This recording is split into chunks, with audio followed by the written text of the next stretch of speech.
I'm pulling on my driveway. We all know what that means. It's time for another drive to work. Okay, so I just returned from a trip with my daughter to New York City. So I did a podcast on this last year. So Rachel and I, for the second year, went to Broadwaycon. So for those who might be old-time listeners of the podcast, Rachel is my eldest daughter. She is off in college in Chicago right now, studying theater. And so something we did last year that we did again this year is there's an event in New York City called Broadwaycon, which is a convention dedicated to Broadway. Anyway, we had a real good time last year. I did a podcast all about it last year. We went again, another podcast. So one of the things that's interesting to me is the people who listen to me all the time probably know this. I'm very holistic. I believe that things all connect together. That a lot of big breakthroughs in creativity come from learning things from different areas and then applying them to your area. So one of the things, the way I always look at Broadwaycon for a podcast standpoint is to talk about what I learned. How will it affect magic is sort of my take. It's like, okay, I'm going to learn things about something that isn't magic, but how can I apply a lot of that? Now, it's important to understand, I think I mentioned this last year, I grew up a theater kid. I did a lot of plays. I listened to a lot of musicals. It's something my daughter and I share, a love of theater. It's a lot of fun to go. Okay, so this year, we decided to make one small change from last year. This year, we went a day early so that we could go see a play on Broadway. We're going to Broadwaycon. Last year we didn't see a play. So this year we decided to go a day early. And then as a sort of her big Hanukkah gift, we told Rachel I would take her to a Broadway play of her choice. So she had all sorts of options. So she ended up choosing Beetlejuice. So real quickly, for those that don't know this, they adapted the movie by Tim Burton into a play, a musical. It is a very interesting, one of the things as an artist that's interesting to me is, while clearly you can see the influence, there are elements of the story from the movie in the play, but the play is really its own story. It really, you know what I'm saying, like, yes, there's overlapping of characters. I mean, it is not that you can't get the source material, but they really reinvented it and made it something that was uniquely its own thing as a play. And it stars Alex Brightman as Beetlejuice. I'll get to him in a second. I see him in a panel later on in this thing. Anyway, Rachel had chosen it. So one of the funny things is that before I see a musical, I want to know the music, and Rachel wants to experience it for the first time in the moment. So I got the Broadway album and I was listening to it nonstop so I could learn all the songs. Super catchy, a lot of fun. If you guys like musicals and have never listened to Beetlejuice, I heartily recommend it.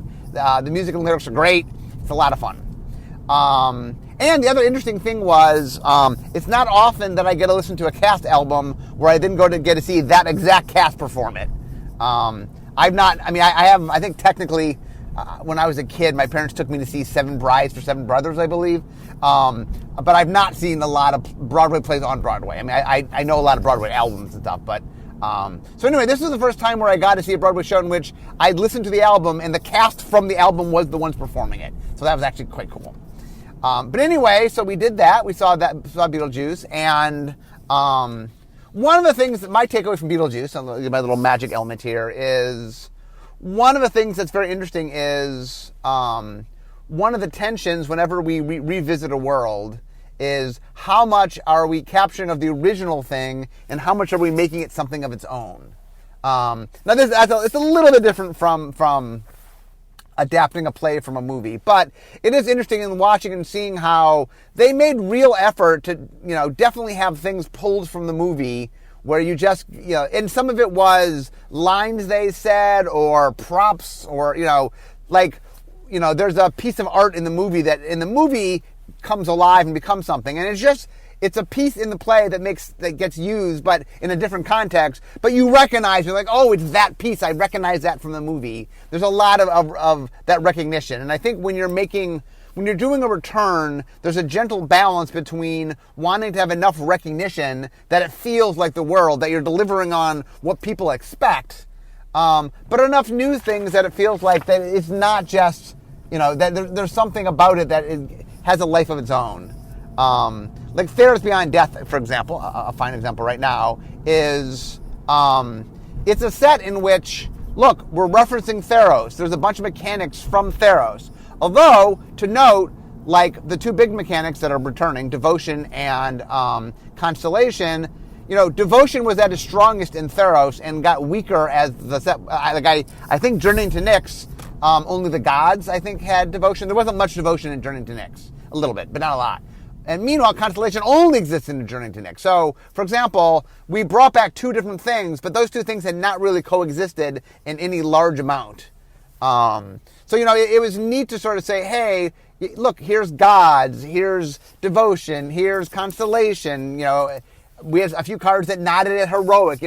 We definitely did things that nodded at things that you might recognize from before, but we put them in a different context. We added in the underworld and escape, and there's a whole element that wasn't there before. So, I feel like it both is sort of living up to the original and making you feel like, oh, this is Theros, but inventing itself and doing new things with it. And that's something that, like my takeaway from Beetlejuice was they did such a good job of feeling like, yes, this is Beetlejuice. Yes, I recognize elements of Beetlejuice. This is not some brand new thing. But it had its own energy, and just the way the characters were done, it really had a sensibility about it that is different, that felt like its own thing. And I that is something that like I said, I hope Theros has the same response. So far, looking pretty good. That like Beetlejuice had for me, where it definitely feels like, okay, it's Beetlejuice, but not the Beetlejuice I know exactly. It's a little bit different. Okay, so starting Friday. So the convention, so for those who don't know, I mean, if you didn't listen to my Broadwaycon podcast last year, it's a smaller convention. I'm used to going to like San Diego Comic-Con where you have, 125,000 people there. This is a much smaller convention. There is stuff they do. There's a giant ballroom, they do some stuff, and that's where they tend to put the stars and things, the things that draw more people. And then there's a lot of panels that are off in little rooms, and those panels, you could always get a seat. It's a small enough convention that like for example, a lot of the conventions I go to, like you have to go get in line ahead of time, and you might not even get in if you don't get ahead of time in line. Where here, there was nothing. And even the giant ballrooms, you could always walk in. Maybe you get a seat near the back. Maybe you're not getting a seat up front. But there's no such thing as a panel or something that you couldn't get into, which is a sign of a smaller thing. Having sat in many lines, it's kind of I kind of like it. It's kind of nice in the. It's fun as someone who's done a lot of conventions. This was the fifth Broadwaycon, so it's really really fun to sort of get to experience something at a younger stage, and so I definitely, it was something I enjoyed quite a bit. Okay, so the first thing we had done is Rachel, like I said, she's studying theater, and so one of the things that she's really thinking about now, she's a sophomore, is what is she doing when she gets out of school? What is she doing? So one of the big things is she really was interested in getting a better sense of some of the business and, understanding different aspects of theater. So she had asked if we could do, on Friday, there was a thing called Industry Day, which was a little more money, but it was something more geared toward people who work on Broadway rather than just fans of Broadway. A lot of the later panels I'll talk about were very much geared toward fans of Broadway. This was geared toward people working on Broadway. And so Industry Day was 6 panels. It was, I think it started at 9 and went to 1. So I'm going to talk briefly on some of these. And I have a lot of panels to get through because we saw a lot of stuff. So I'm going to buzz through a few of these. I'm going to hit the ones that there's a little more something to say about. Not that these weren't all good panels. If I breeze by a panel, it's more that just, it didn't inspire me to say a particular thing. That's all. Okay, so there were 6 panels for Industry Day. First was a thing called Culture Clash, where they brought a woman from England named Dr. Kristen Sedgman. And she had written a book talking about the theater experience and how people perceive theater. And one of the ideas that's very interesting is when you ask people, what is theater supposed to be and what do you expect of a theater environment? Meaning, what is the etiquette that you expect of a theater.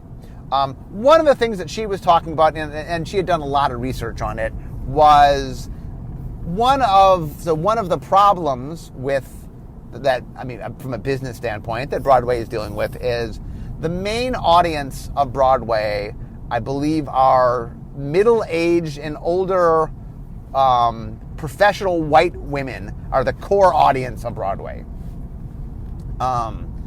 And one of the things that the business is always trying to do is they want to expand, right? They want to appeal to more people. They want to appeal to younger people. They want to appeal to a wider demographic of people. And one of the things that she was talking about is that one of the biggest stumbling blocks right now to that is just kind of a lot of the behavior that is sort of expected in theater is very geared toward a certain audience. And part of what she was trying to say is if Broadway wants to expand its inclusivity, they have to sort of look at a lot of things about themselves. One of the big things is sort of what is expected of the audience and understand that certain expectations push you in certain directions. And this was, so for me, for Magic, one of the things that we're always thinking about is there's a core Magic audience. We love our core Magic audience. Obviously, we want to continue making them happy. But we're also trying to branch out ourselves, right? One of the things about Magic that one of our goals is, I love the audience we have. And once again, no way do I want to get rid of the audience we have. But I would love for Magic to keep expanding out to more audiences. And from a business standpoint for us, hey, we want as many people playing Magic as possible. And my whole take is, as the head designer, is Magic is an awesome, awesome game. I believe the best game ever. Magic is an amazing game. And I would love to expose that game to more people. I think a lot of people get intimidated by it because when you first hear about it, it's like, oh, it's a game 27 years old with 20,000 cards and it's complicated, all the stuff that really is intimidating.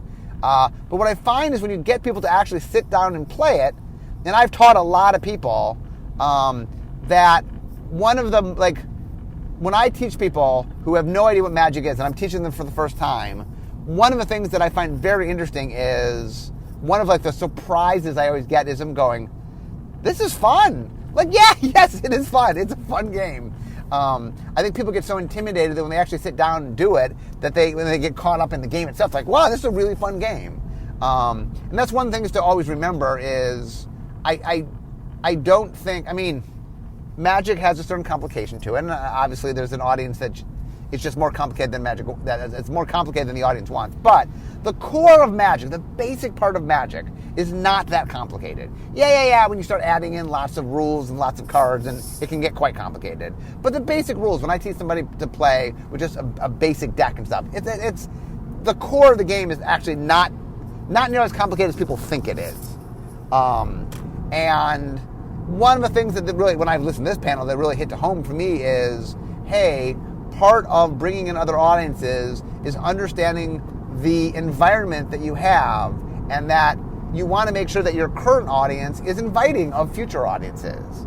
And that anyway, it really hit home to me. I listened to her talk about Broadway and what they want, and it's funny. One of Rachel's big pet peeves as someone studying theater is that she really feels Broadway could be more inclusive of more people, geographically, and that Broadway is very, very concentrated in thinking about who butts and seats.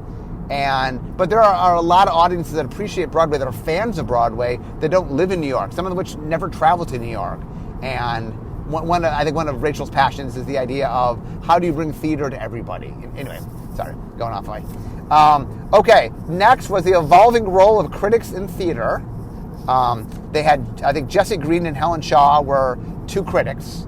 I think Jesse Green's of the New York Times, and Helen Shaw was of the New Yorker, I think, and it's one other magazine that I'm blanking on.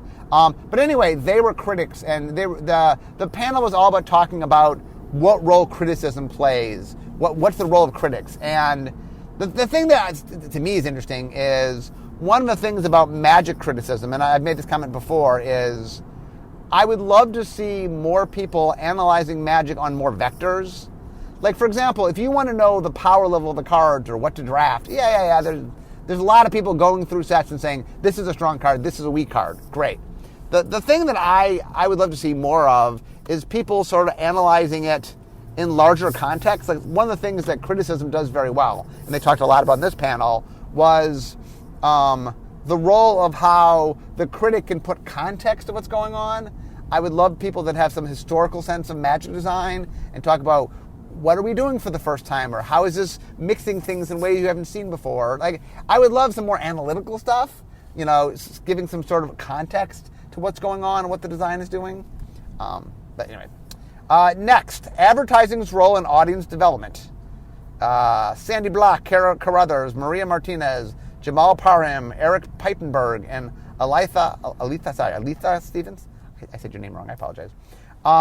So what they did is they had a lot of people from a lot of different ad companies talking about how does advertising help with getting an audience. And so one of the big things about Broadway is marketing, advertising and marketing is really important. And there's a really good panel I will get to a little later talking about marketing. But the big thing here was this panel was making the point of how you market impacts your audience. And that's something we think about all the time, which is we want to make Magic a better game for, we want more people playing.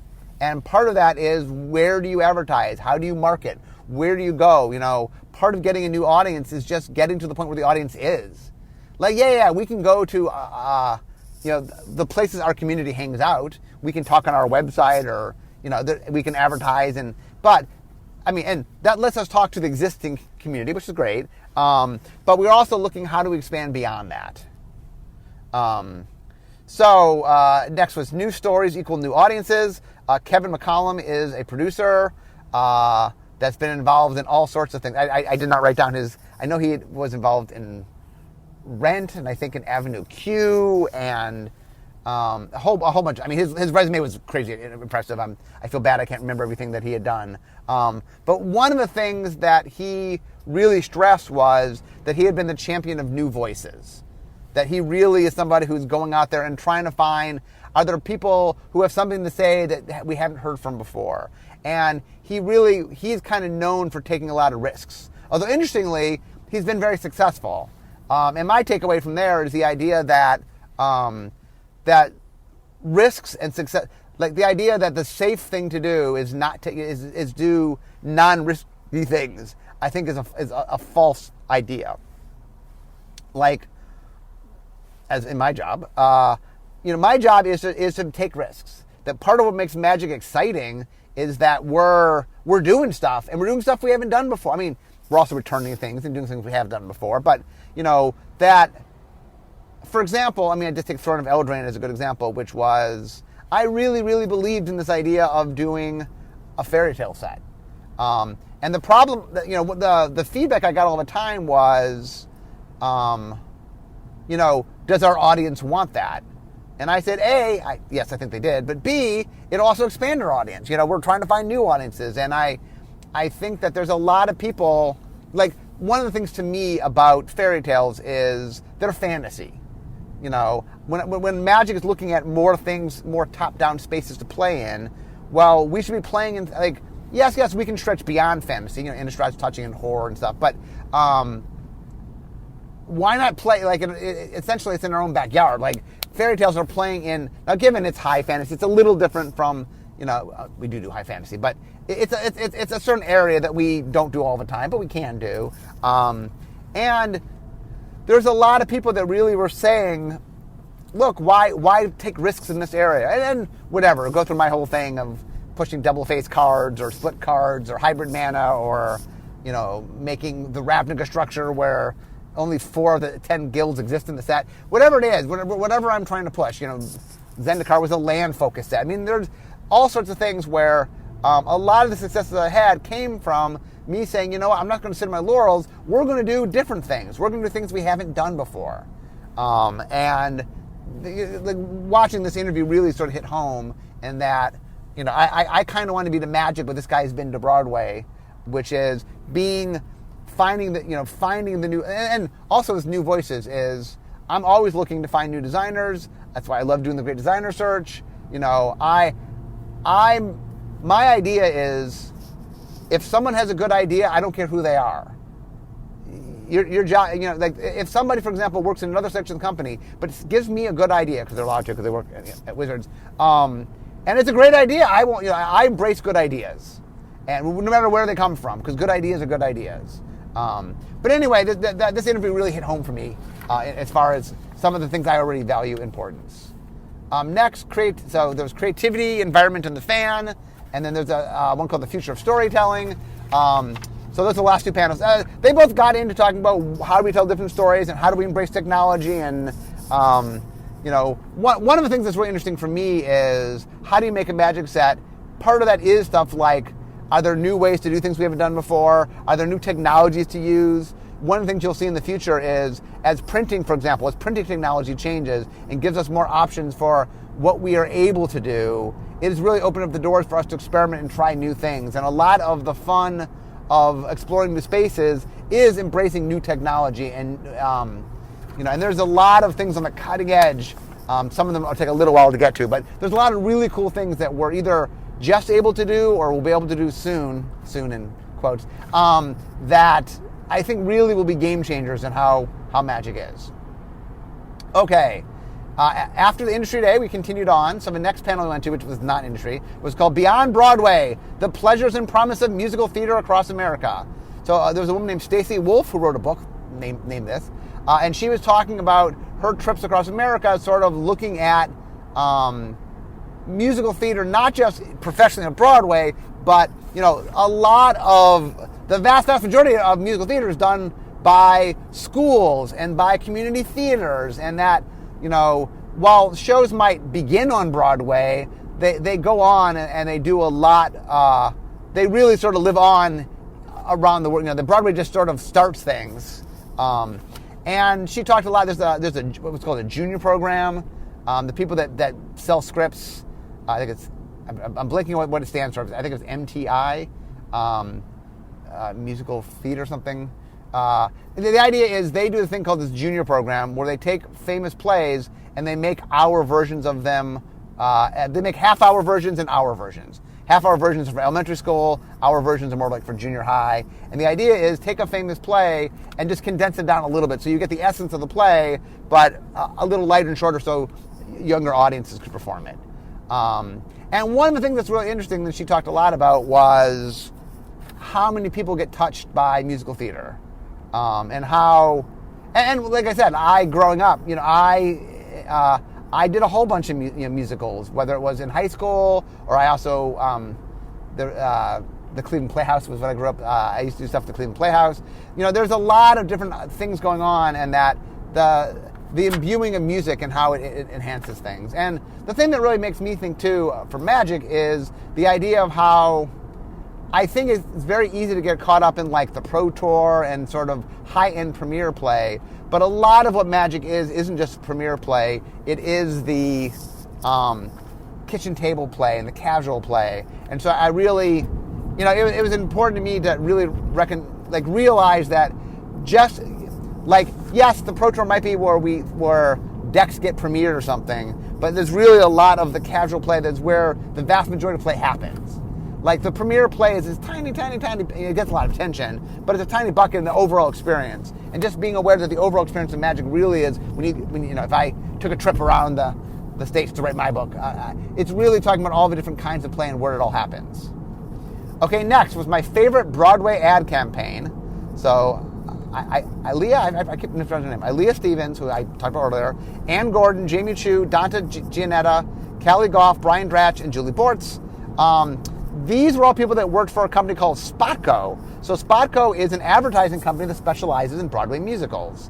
And what they did is each member talked about the area they worked in and then an ad campaign that they were very proud of.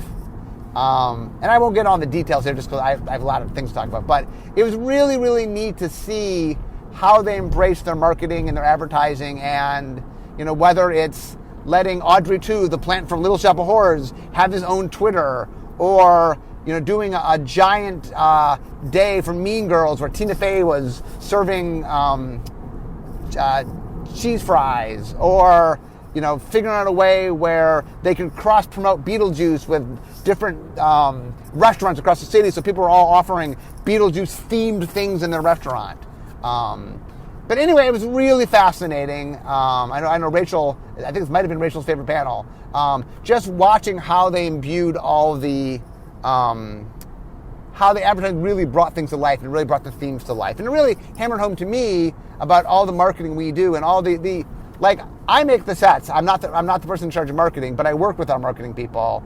And it is neat to see the same kind of thing of how marketing can really take what we've done and make it shine even more. And it just really reinforced the importance of marketing. So, go marketing team. Next, expanding Broadway's impact, education outreach programs. Yvette Kojic, Olivia Atlas, Sean Tesson, Alexandra Santiago Juru, Lisa Mitchell, and Kaylee McAllister. So this was all about people who worked on things of using theater as a means as education. Very interesting. One of the things that magic does is we like to use magic where we can for education. We like to work with educations. There are a lot of magic clubs and a lot of stuff done in schools. And the one nice things about magic is there's a lot of skills in magic that are very valuable skills to learn, whether it's comprehension, whether it's strategic thinking, vocabulary. There's a lot of things that you can learn from magic, and there's a lot of teachers that really use magic in cool and interesting ways, and we try to promote that whenever we can. Okay, and then the last thing on Friday was called Broadwaycon Jukebox. That is where they got Broadway stars up on stage. The star gave 3 or 4 choices for a song. We, the audience, through voting, got to pick it, and then they sang it. The thing I liked about that is the fact that we could vote from our seats on our phone. So I'm always on the lookout for how to enhance magic through digital means, and I think that's really important. And I definitely, it's something I'm always thinking about. I mean, it adds an extra element to the game in a way that I think is cool. Okay, next, Saturday. So Saturday, what is immersive? So Anthony Logan Cole, James Stewart, Whitney Sprayberry, Edward Milecreast, Devin Compton, and Kelly Bartnick.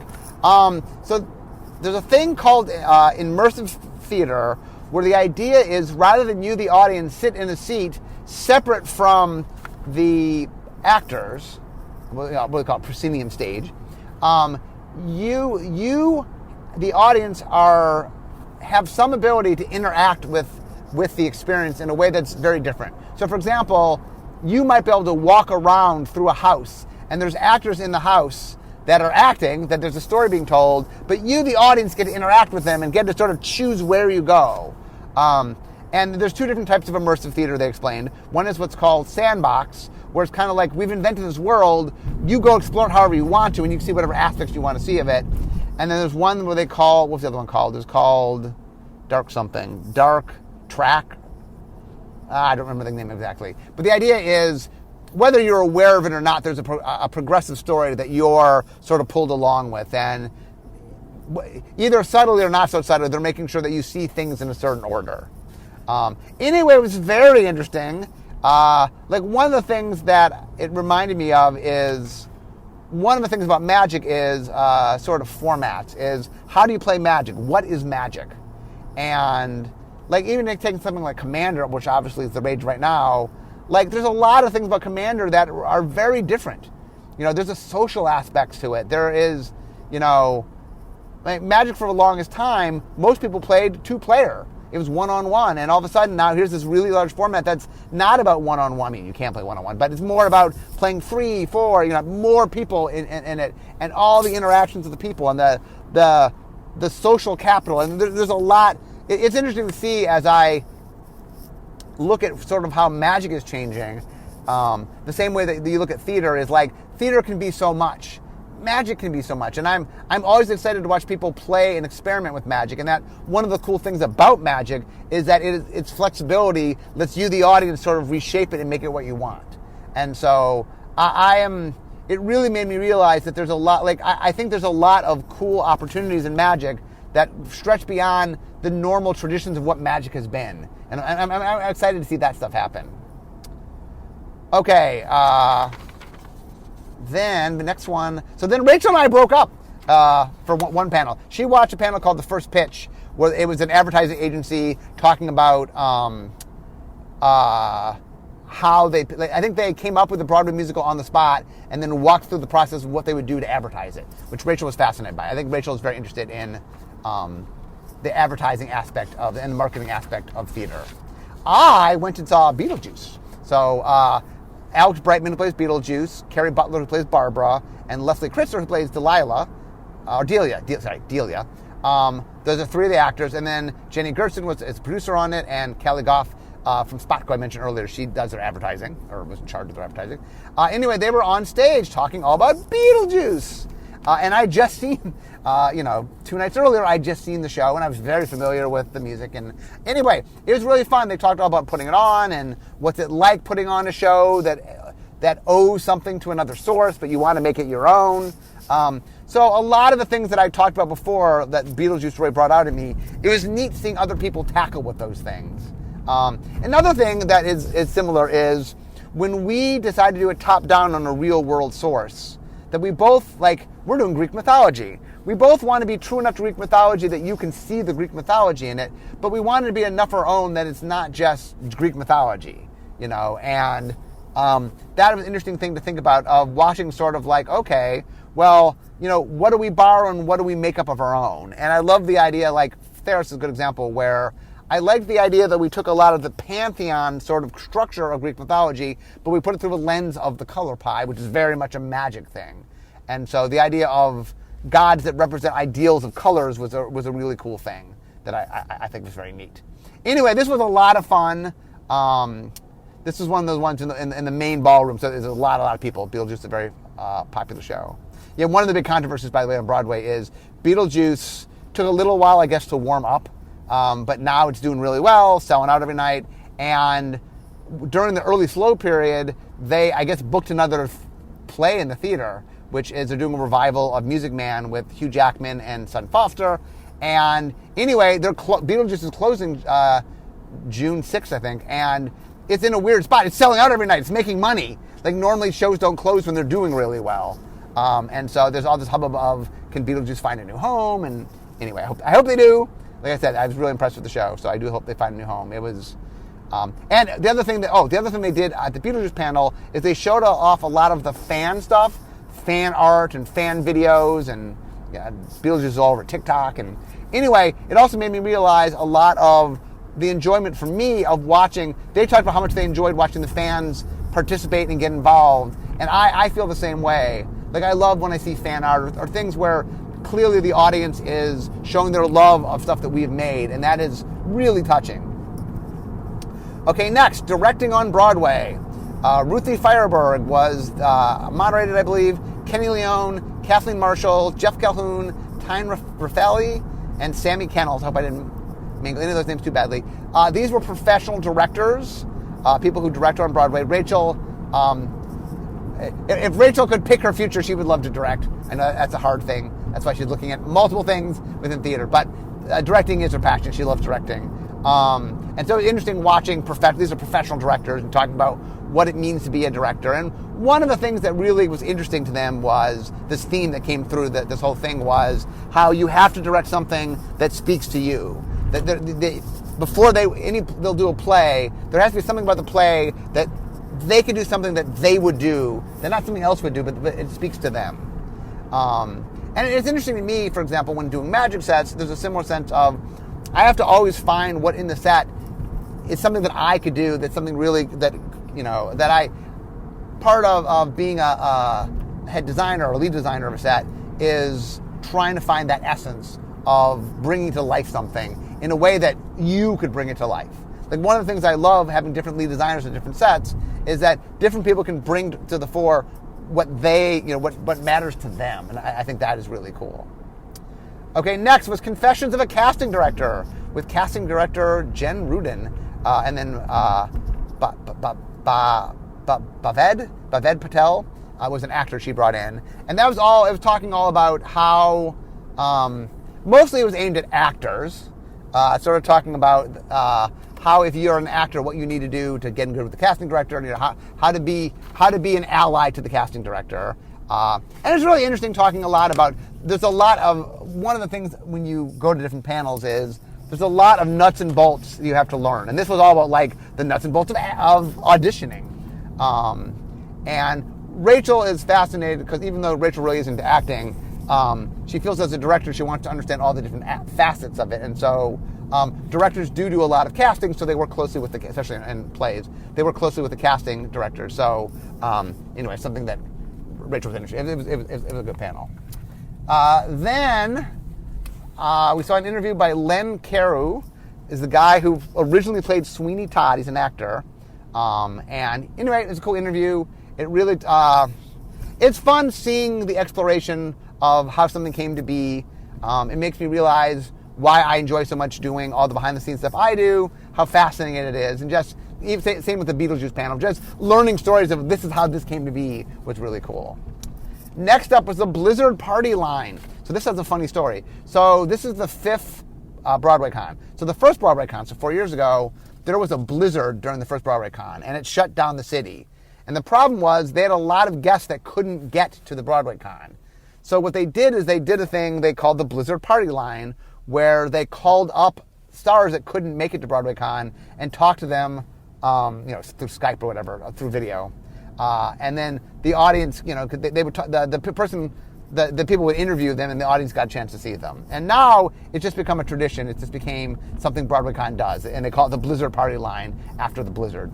And so anyway, they called a whole bunch of actors that for different reasons weren't there. One of the people they called this time, Anthony Rapp, who is from Rent. I think he's on Star Trek Discovery. Anyway, he started this convention, and normally he's there, but he's working on Star Trek right now, and it shoots in, Toronto or whatever. He couldn't get away because you can't fly with so much time of call times and stuff. But anyway, they called him up and talked to him, so it was fun. That was followed by Broadway Trivia. So Broadway Trivia was bringing up audience members and quizzing them on Broadway, and the people that won, or the woman that won, really knew her Broadway. That was fun. And then there was a game show where they bring stars from Broadway mixed with some audience members, and they did a whole bunch of different games. They did like Pictionary, and they did like a $25 pyramid thing, and they did Name That Tune. And mostly it was like an hour and a half. It was just mostly entertaining. It was a lot of fun. Okay, then we get to Sunday. We left on Sunday, so we only got to see a couple things in the morning. So first thing we seen is they did a Dear Evan Hansen interview with Jordan Fisher and Andrew Barth Feldman. It was the last day. Basically, they were talking to two Evan Hansens, one whose last day was that night, and one whose first day was the following Tuesday. Mondays is when the shows have off. Broadway doesn't have a Monday performances. That's the day off for the actors. And anyway, it was just kind of talking about how each of them became Evan Hansen, what it's like, and it was very touching. It was very, once again, behind-the-scenes stuff is really cool, and it was neat.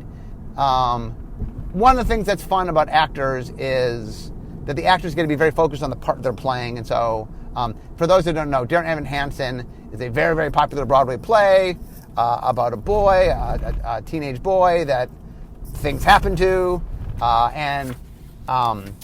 anyway, it's become a much beloved play, and I think there's been numerous different Evan Hansens. That the part keeps changing, but and they keep finding new actors that can just do things a little differently. The newest one now is the first, is the first Evan Hansen of color. Anyway, it was really neat listening to them talk and hearing about them. And the final thing we saw was called Stage as Screen. So David Alpert is a director, and he had two actresses, LaChance and Alex Gibson. And what they did is they did a scene where the actors, it was a scene from Urinetown, which is another play. The actors had not seen the scene before because none of them had been in Urinetown before. And anyway, they did a scene, and during the course of the hour, you saw them first do the read through, and then slowly block it out, and all the time they were giving a lot of feedback. That David Alper was talking about how to direct and notes about directing, and it was one of our favorite panels. Rachel and I really, really liked this panel. It was just very, very hands-on. I mean, like Rachel loves directing, so it was a very hands-on directing thing. So it was very cool. Anyway, that, my friends, that was Broadwaycon. So, tip: if anyone from Broadwaycon is actually listening to this, you guys put on a good show. It was a lot of fun. It's also fun doing some one-on-one time with my daughter and sharing a passion that we both share. I hope you guys enjoy this. I know I did this last year. It's a little off the beaten track, but, hey, I'm 700 plus in. I feel like I could do the occasional off the beaten track just to talk about things you haven't heard. And if you're ever in Broadway, go see Beetlejuice. I really, really like Beetlejuice. Or actually, I'd recommend if you're into Broadway musicals and you have not listened to the album. The album's really good. But anyway, that was my trip, Rachel, my trip to New York City. So anyway, I'm now at work, so we all know that means this is the end of my drive to work. So instead of talking magic, it's time for me to be making magic. I'll see you guys next time. Bye-bye.